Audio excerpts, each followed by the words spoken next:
James, rakas, kirjoitan tätä kirjettä, koska aikani käy vähin. Kun luet tätä kirjettä, minua ei enää ole. Tiedän, että et ole Lauran suosikki-ihminen. Toivon kuitenkin, että pidät siitä pikkutyöstä huolta. Hän on menettänyt jo niin paljon, vaikka en kutsuisi sinua pierunaamaksi.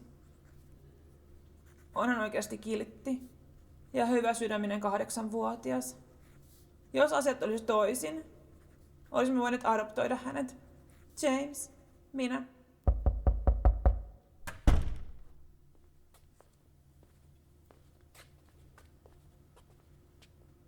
Ai hei.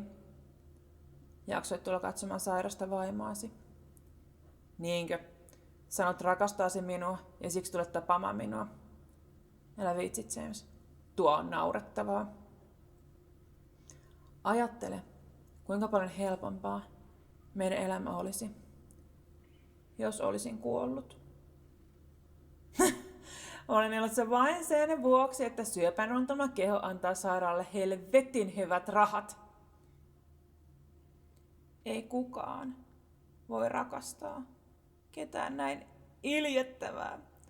Sinäkin käyt katsomassa minua vain säälistä. Lisäksi haluat voida hyvällä omatunnolla ja uutta, tervettä tyttöystävääsi. Paino nyt jo helvettiin täältä! Äivy huorasi luokse!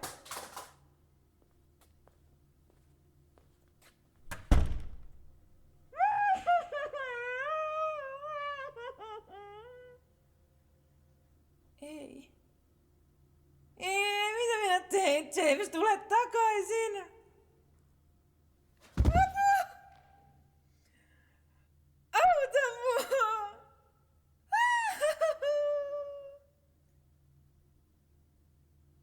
James, älä jätä minua.